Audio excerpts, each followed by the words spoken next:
estamos en Encuentros EO, que es una actividad que hacemos en Espacio Oculto, y tenemos a Lupe de la Ballina. Hola Lupe, ¿qué tal? Hola Guillermo, ¿qué tal?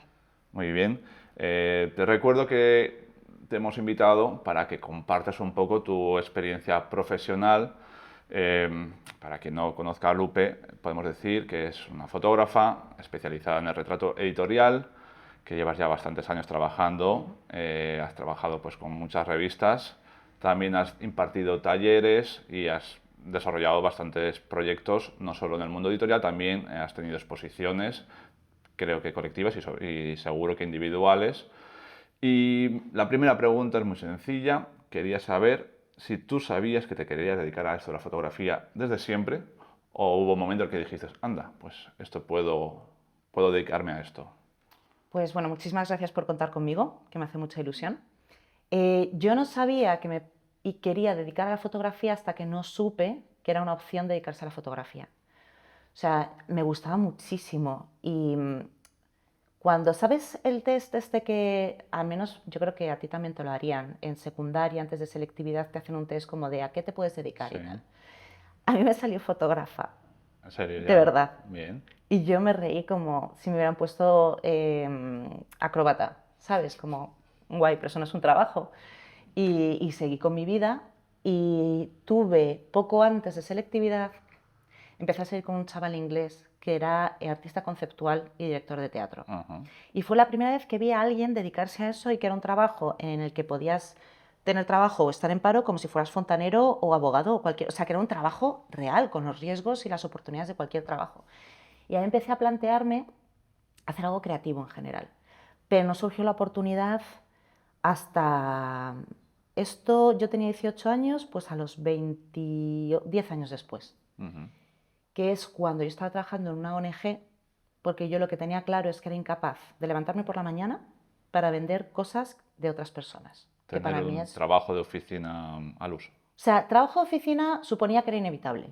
Se me daba muy mal, pero suponía que era inevitable. Ujú. Pero no podía trabajar en una empresa, es decir, vender productos. O sea, al final una empresa es vender un producto. Y si no lo has fundado tú, es un producto de otra persona. Entonces no era por tener un ego descomunal, es que me daba tanto igual que no conseguía las fuerzas para hacer ese trabajo. Entonces trabajé en temas culturales en la universidad y en una ONG. En la ONG nos pilló la crisis de 2008 que se fue alargando. Y me di cuenta que me podían echar igual de allí, porque dependíamos mucho de subvenciones públicas como ONG de cooperación. Digo, si me van a echar, eran majísimos, ¿eh? Pero digo, si la cosa no sale, prefiero que me echen de ser fotógrafa y al menos intentarlo. Entonces, el ver que podía estar sin futuro, me pusiera como me pusiera, me ayudó un montón a dar el paso. Y también a partir de que en una revista en Jotdown me Ujú. pidieron hacer fotos. Porque yo tenía puesto el enlace a mi Flickr, El Flickr, ¿eh? al Flickr, porque Instagram todavía, si existía, no lo sabíamos. En Twitter, en mi bio de Twitter, puse mi enlace a mi Flickr y había fotos que yo hacía a mis amigos, a mi tal. Me dijeron, ¿tú sabes hacer retratos? Y yo, Sí. mazo. Y tuve la primera sesión de fotos, embarazada de 6 meses, y dije, o sea, nunca se me va a dar bien algo tanto como esto. Cualquier otra cosa se me va a dar peor. Y ya está. Y a lo largo de este tiempo que ya te dedicas profesionalmente a la fotografía, sí que, como hemos dicho antes, has trabajado mucho con revistas, con empresas, y sin embargo yo creo que tal vez sí que se puede apreciar una variante más artística o cada vez más, o esa es mi sensación. Estoy ahí Me alegra que me preciso. hagas esa pregunta. No, no, es verdad. Eh, a ver, para mí lo importante, sinceramente, siempre ha sido una expresión artística. Ujú. Lo que pasa es que luego la realidad te dice por dónde tienes que ir para ganarte la vida con eso. O sea, una de las cosas que yo descubrí trabajando en esto es que cuanta más libertad creativa quieras tener y cuanto más quieras expandir una variante de pura autoexpresión, mejor se te tiene que dar ganar dinero.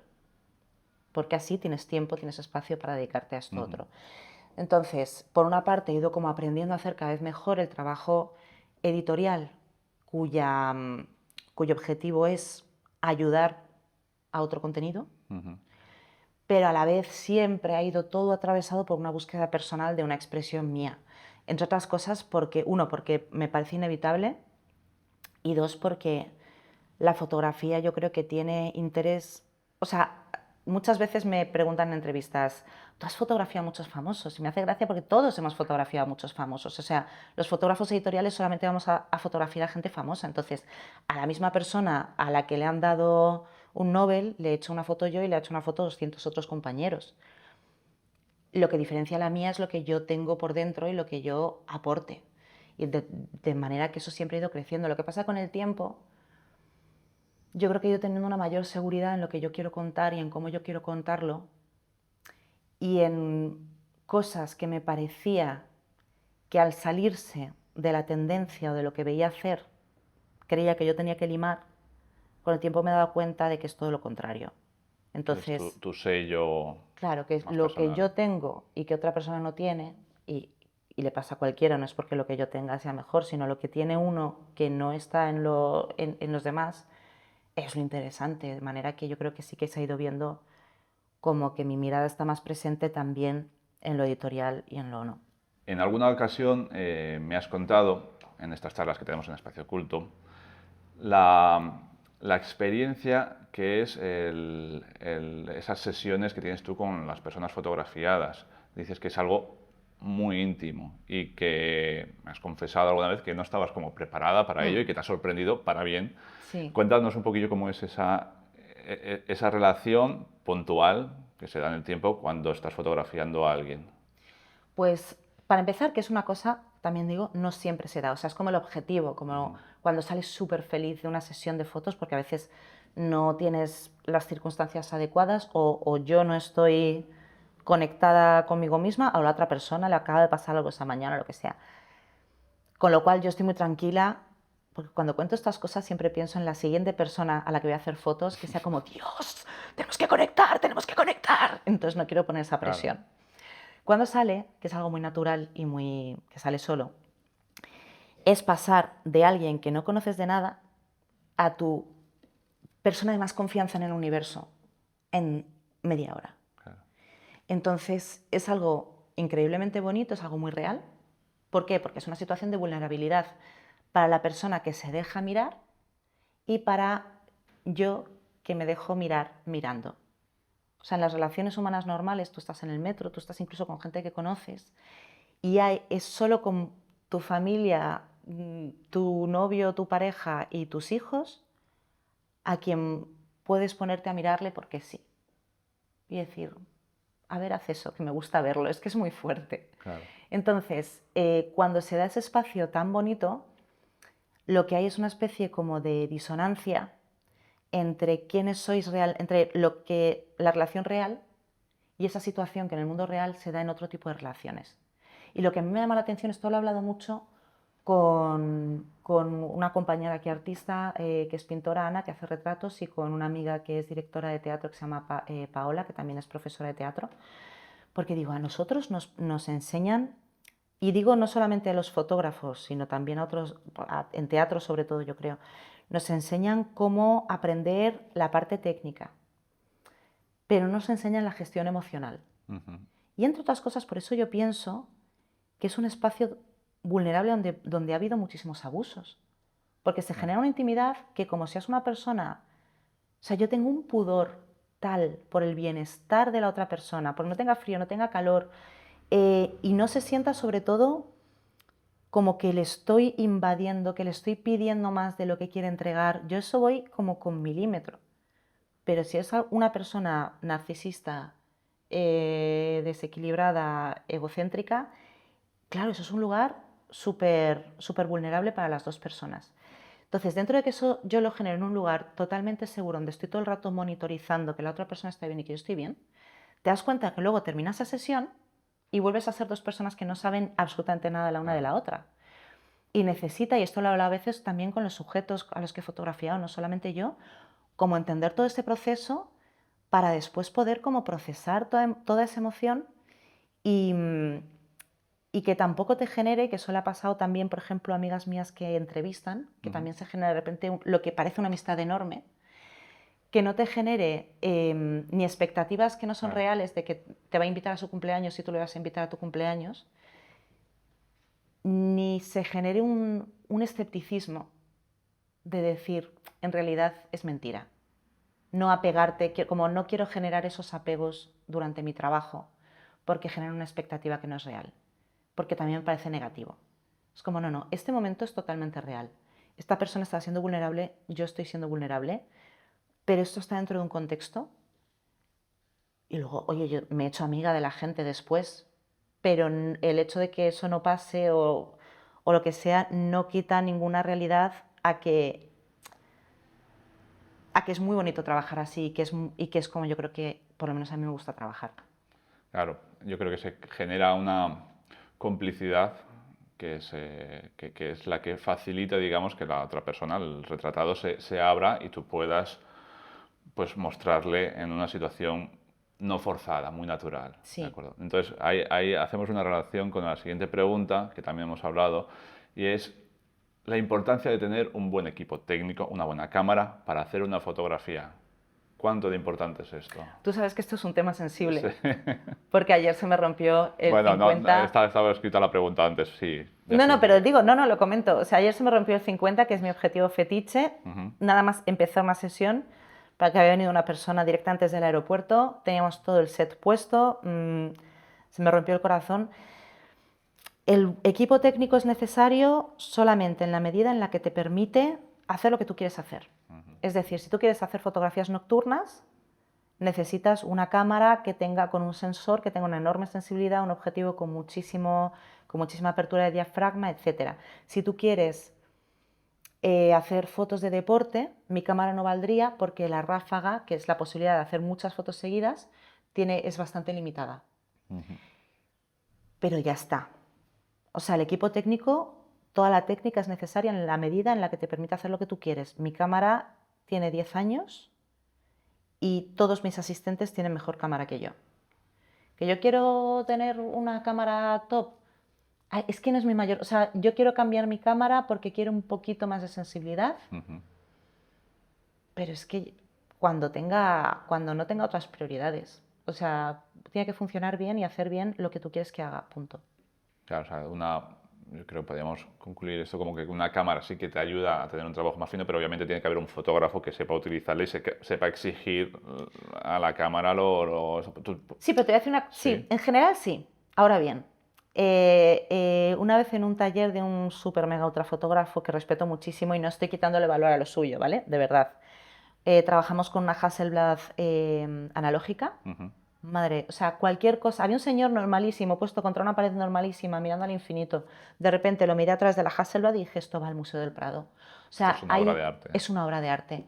Igual que el colodión húmedo, por ejemplo, que es una técnica antigua, que es en la cual el positivo, o sea, la placa sale ya positiva. Tiene unos grises y unos plateados tipo Julia Margaret Cameron, creo que siempre le cambio el orden, creo que es Julia Margaret Cameron, que tiene unos grises, unos platas. Hay algunos equipos que sí determinan mucho la estética. No suele ser lo normal. Claro. Volvamos al tema de la carrera profesional como fotografía o la carrera artística. Yo creo que en estos momentos tú estás luchando, lo sé, porque vienes aquí con mucha regularidad, te echas muchas horas en el espacio para desarrollar, yo creo que estas dos carreras, Sí. que yo no sé si hay mucha diferencia, si la una te lleva a la otra o no tiene por qué. ¿Cuáles son las diferencias entre desarrollar una carrera profesional en la fotografía a nivel retrato editorial o una carrera artística? Pues mira, voy a decir una cosa que creo que no tienen mucho que ver, a lo mejor me arrepiento pero creo, por el momento en el que estoy, creo que no tiene mucho que ver con cómo se hacen las fotos, sino con todo lo demás. Bien. Tiene que ver, sí, con el motivo de las fotos, el contenido, es decir, a ver, el trabajo editorial, al igual que el diseño, por ejemplo, es algo que está al servicio de complementar un contenido o ser parte, pero es contenido. O sea, yo hago fotos a una persona a la que le hacen una entrevista y esas fotos tienen que ser, tengo que tener en cuenta el contexto de la entrevista, de la maquetación, de lo que está promocionando, y eso no hace que valgan más o menos, pero yo soy muy consciente de para qué sirven las fotos y qué quiere decir una buena foto editorial, que no es solo y exclusivamente cómo yo siento a esta persona. Pero yo puedo hacer una exposición, por ejemplo, tengo ahora una idea para hacer una exposición con las fotos, con una selección de mi trabajo corporativo. Porque dentro de la fotografía corporativa yo he estado haciendo muchas fotos teniendo una especie de intuición en el rabillo del ojo, que una vez juntadas esas fotos, esa selección me ha contado una historia distinta. Entonces tiene mucho que ver el cambio a lo artístico con, primero, ganárselo. Hay un gatekeeping bastante brutal que seguramente tenga una utilidad, pero desde el mundo artístico al mundo editorial no hay una enorme admiración. Se considera un poco menor, ¿vale? Como un poco vendidos. Y guay, a tope con eso, ¿qué vamos a hacer? No pasa nada. Entonces, tiene mucho que ver con la narrativa, con decir, oye, yo vengo aquí a contar una historia.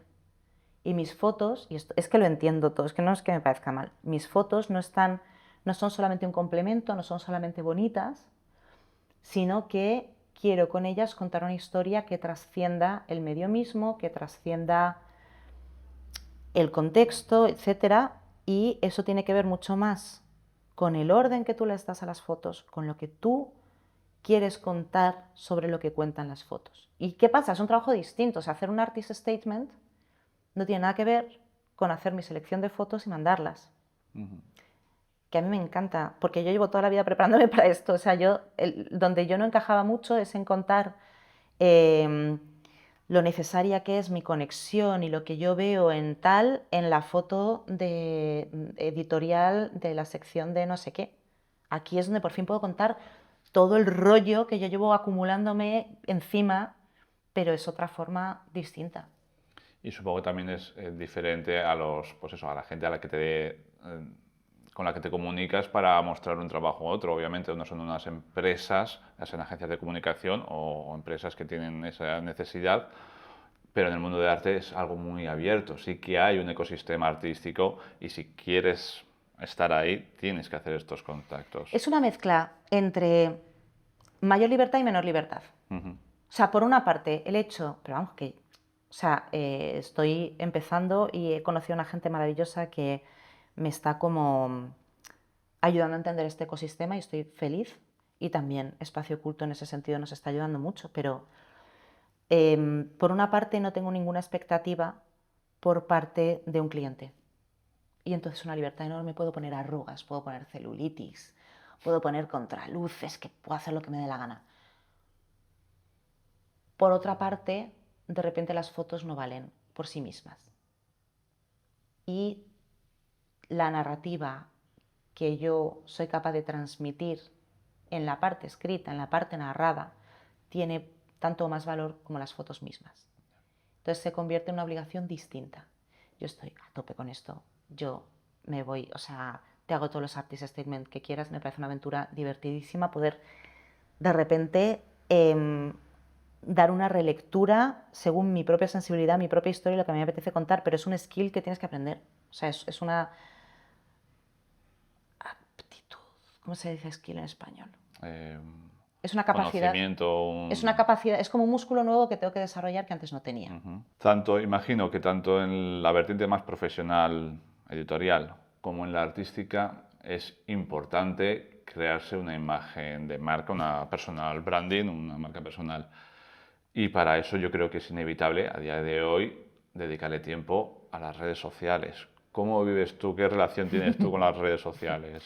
Pues mira, lo bueno que yo tengo para mi personal branding y para mis redes sociales es que soy compulsiva. O sea, para mi personal branding es que soy rara, soy mazo rara. Entonces sale, o sea, el ámbito creativo es el único en el que puedo más o menos ser yo misma sin que me echen o me llamen a la oficina del director para decirme, oye Lupe, no se puede dormir la siesta, te lo hemos dicho 1000 veces. Hay un dress code, tienes que vestirte de cierta manera. No. Eso no me preocupa porque ya está. Y sobre las redes sociales las uso de una forma compulsiva. Entonces, yo creo que es horrible cuando tienes que usar las redes sociales de una manera profesional y como intencionada, ¿sabes? Creo que tener que utilizar Instagram, Twitter, TikTok para quien lo sepa usar y tal, profesionalmente, tiene que ser bastante cansado y bastante agobiante. O sea, a mí me sale solo, yo lo que tengo que hacer es recortar tiempo de uso de redes. También a veces me dicen, tengo como dos vertientes de feedback. Deberías tenerlo como mucho más estructurado, a un contenido exclusivamente fotográfico y tal, o nos encanta que cuentes todo lo primero que se te pasa por la cabeza. ¿Por qué? Porque hay una conexión con una persona muy, muy real. Claro. O sea, lo que ves es lo que hay. Y con lo cual mi estrategia es que no soy incapaz de hacer una estrategia, entonces yo sigo ahí y mira, me han verificado. Bien, ¿no? Ya con eso ya It todo pays. está muy bien. De los últimos años, yo sé que has empezado a hacer proyectos más artísticos, tal. ¿Habría algunos que nos podrías destacar, que te hayan pues motivado, que sepas tú decir, mira, esto me gustó, pues por algún motivo en concreto? La verdad es que sí. O sea, yo trabajaba hace tiempo en el estudio, no con, pero sí con un artista que se llama Javier Viver, que es escultor, imaginero y artista trabaja con fotografía y tal, y le pidieron hacer una exposición en el Lázaro Galdiano que se llama Reinterpretada, o Reinterpretadas, que se trata de que un artista externo reinterpreta toda la colección. Entonces me pidió colaborar con él para hacer unos retratos de unos semidesnudos de mujeres con las armaduras que tienen ahí en el Lázaro Galdiano, que era como ir a Disneylandia. Armaduras medievales. En realidad no. Son armaduras, son réplicas del siglo XVIII, siglo XIX, pero que a mí me valían. O sea, eran como, sí, o sea, son armaduras reales con material real, pero que no se usaban para la batalla. Pero lo que a mí me interesaba es que no hay armaduras, a no ser que fuera, yo qué sé, para una reina, que sean adecuadas para el cuerpo de una mujer. Entonces lo que teníamos que hacer era semidesnudos porque no se adecuaban. Hombre, lo podías hacer, pero era muy incómodo. Entonces aplicábamos las partes que sí se adecuaban, pues el hombro, el yelmo, la cosa esta que no me acuerdo cómo se llama, tal. ¿Y qué es lo que pasa? Que un desnudo, o sea, un cuerpo semiprotegido parece mucho más vulnerable que un cuerpo totalmente desprotegido. Entonces, cuando estás semiprotegido te das cuenta de toda la vulnerabilidad que hay por todas partes. Y era un trabajo sobre que una cultura de la fuerza bruta no es humana. Y hay gente, como por ejemplo las mujeres a lo largo de la historia y muchos otros colectivos, a los que deja particularmente indefensos. Eso fue maravilloso. Hicimos el Año Nuevo aquí con Espacio Oculto, Sí. que fue un privilegio. Es que sabes además que yo tenía muchísimas ganas de hacerlo, el retratar a la comunidad china de aquí. Y además, pues, sobre todo porque vi que al principio, cuando intenté parar a la gente por la calle, no, culturalmente era algo que era como, a ver, tú dime quién eres, qué quieres hacer, qué vamos a hacer con mis fotos, cosa que me parece bastante respetable. Entonces, la idea era retratarles como ellos querían ser retratados. Entonces, ¿qué vas a hacer tú en el Año Nuevo Chino o cómo te gustaría estar?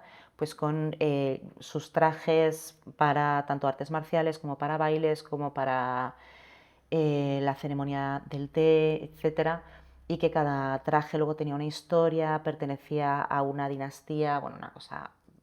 Eso fue precioso y luego poder verlo expuesto. Y eso también pasó con el Festival de Málaga, que fue una de las primeras veces que yo vi mi trabajo expuesto en gran formato, porque normalmente yo trabajo con mis fotitos en mi pantallita o en Instagram o como mucho en una revista pues de este tamaño la foto. Entonces de repente verlas como aquí en Usera, 1 metro por 70 o 1 metro por 2 metros en el paseo del Festival de Málaga y ver la gente que se hace selfies con tus fotos, que te dice sin saber que eres tú la que lo has hecho, ay, pues esta me gusta más o esta no sé qué.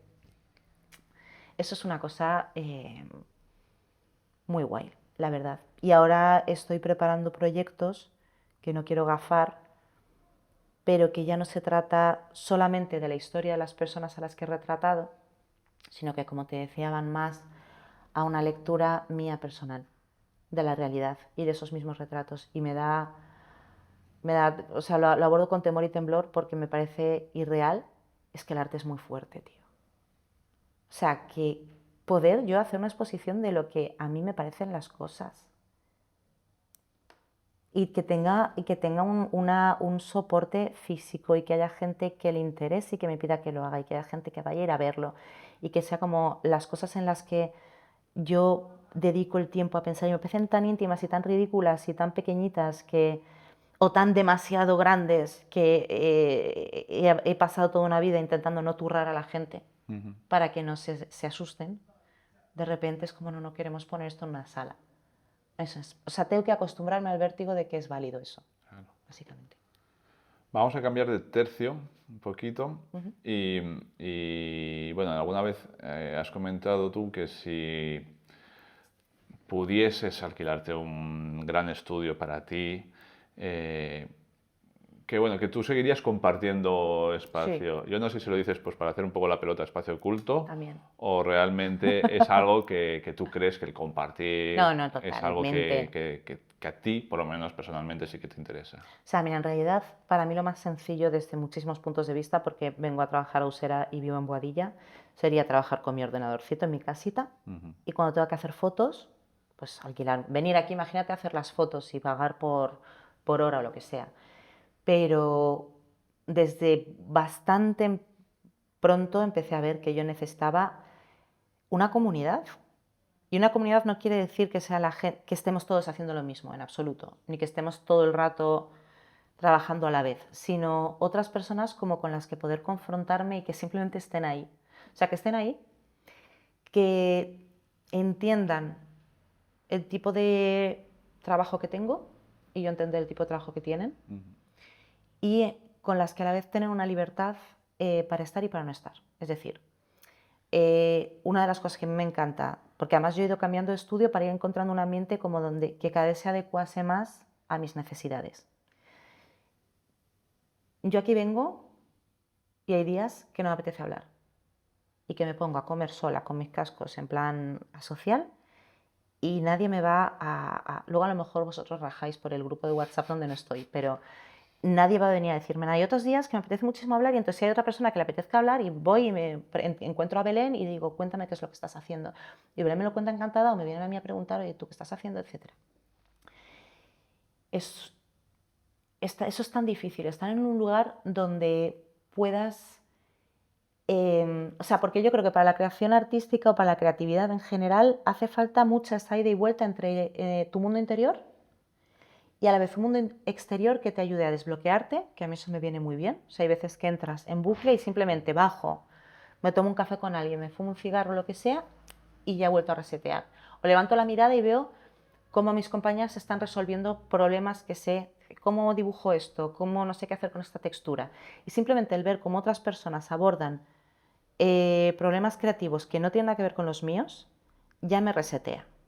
Y a la vez necesitas un sitio donde poder venir a tumbarme en el sofá boca abajo, llorar y que me digas, ¿necesitas algo? Y yo, un Kleenex, vale, y me es un Kleenex y no pase, y sea algo totalmente normal, donde poder echar una siesta si lo necesitas, poder poner música si a todo el mundo le parece bien. Para mí forma parte absolutamente fundamental de mi trabajo personal. Bueno, yo espero que en Espacio Oculto sigas mucho tiempo y puedas desarrollar o evolucionar o seguir creciendo como fotógrafa. ¿Cómo te ves tú dentro de unos años? ¿Hacia dónde te gustaría dirigirte a nivel profesional? O sea, lo primero hacia la fortuna. Bien. O sea, lo que yo quiero, como mi primer goal, es ganar mucho dinero. Bien. Una vez establecido, manifestado eso, no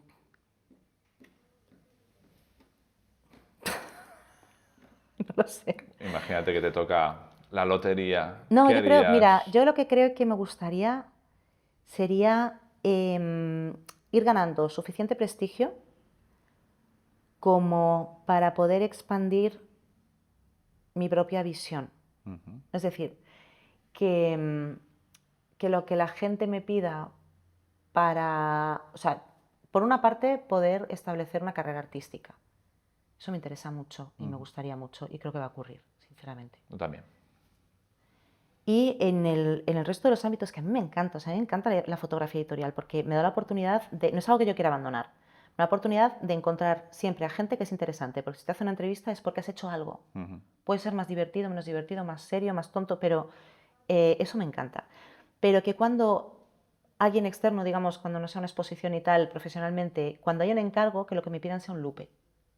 Claro. eso es muy guay. Y de hecho, eso está sucediendo. O sea, yo hay revistas en las que sé que me llaman para cierto tipo de sujetos y para cierto tipo de fotos. Y cuando me piden el trabajo corporativo, que es muy interesante, está infravalorado. Las empresas con las que trabajo mejor lo corporativo es porque saben exactamente lo que hago, cómo lo hago y quieren que haga lo mío. Y entonces yo por supuesto que quiero que sea para un bien de la empresa, pero ya partimos de que es mi lenguaje. Entonces me gustaría que eso, pues sinceramente me gustaría coger donde estoy ahora, expandir, seguir en ese camino y ganar mucho dinero. Y ganar mucho dinero. Sí. Si pudieras darle un Y consejo... perdona, ¿Sí? llevarme, o sea, que en los viajes de prensa, Sí. poder llevarme a toda mi familia. Ah, mira, no está mal. Porque mis hijos, cada vez que me voy a un sitio molón, quieren venirse y digo, joder, qué bonito sería poder llevarme a los niños y tal, y viajar con ellos, eso me encantaría. Claro, hay que conozcan el mundo y que vean cómo trabajas. Es que es una experiencia, tiene que ser una experiencia muy bonita eso, de niño, sí. Si pudieras darle un consejo a la Lupe adolescente, a la Lupe jovencita, desde tu experiencia actual, que espero que sigas creciendo y madurando y evolucionando, pero ¿qué le dirías a la Lupe joven? Le diría, Jovencísima? tienes razón. Tienes razón. No pierdas tiempo en intentar entender, o sea, tienes razón, no pierdas tiempo en adecuarte, porque tienes razón. Luego, esto puede sonar como una afirmación narcisista o ególatra, pero es que todo mi camino desde los 17 años hasta ahora ha sido desaprender todo lo que he aprendido creyendo que lo hacía mal. Que te tenías que adaptar.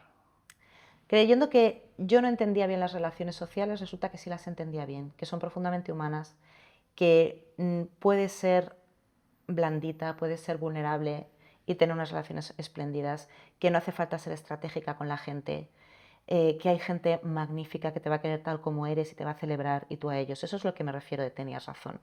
Tenías razón de que puede haber un mundo laboral en el que no sientas que te están quitando años de vida cada vez que vas a trabajar, que puedes ir a trabajar sin odiar los lunes, que es fácil, que es difícil, pero existe y es a lo que tienes que aspirar. Y que tenías razón, que no hace falta cambiar. Hace falta hacer esfuerzos para estar atenta a las necesidades de la gente que te importa y tener cuidado con el resto de las personas, pero eso no implica ningún cambio fundamental de quién eres. En ese sentido digo, tenías razón. Me habría ahorrado un montón de años, pero creo que es inevitable que todo el mundo pasa por ese proceso de madurez en el que tú pones a prueba tus certezas y tus dudas y al final el tiempo va a nuestro favor. Y el tiempo termina dándote la razón o corrigiéndote. O sea que... Bien, bueno. Estamos ya a punto de terminar este encuentro EO. Quiero ofrecerte la posibilidad de que saludes a quien tú quieras, si es que te apetece, dedicatoria. Quiero saludar a la Escuela de Prades y a Lotujo. Muy bien, son unas palabras muy cariñosas y muy sentidas. Exacto. También aprovecho y te cuento que si estás interesada en ver alguno de los otros encuentros EO que hemos realizado, están todos en el canal de YouTube de Espacio Oculto, que se puede encontrar fácilmente en la página web de Espacio Oculto. Y nada más, agradecerte muchísimo, no solo por este rato que te has sentado aquí a charlar con nosotros, sino por todo lo que aportas a lo largo de este tiempo en Espacio Oculto, que espero que sea mucho más, y para crear este clima que tú has definido, que a mí me gusta, de creatividad, de compañerismo, donde diferentes personas de diferentes disciplinas pues vamos desarrollando nuestras inquietudes. Así que muchísimas gracias. Pues muchas gracias a ti, porque Espacio Oculto no solo es un espacio, sino que es un poco un acontecimiento, o sea, es un sitio donde se pretende que ocurran cosas. Y eso es súper satisfactorio. Así que muchas gracias. Gracias a ti y a todo el equipo que nos ha acompañado y esperemos que os haya gustado. Muchísimas gracias. ¡Tin!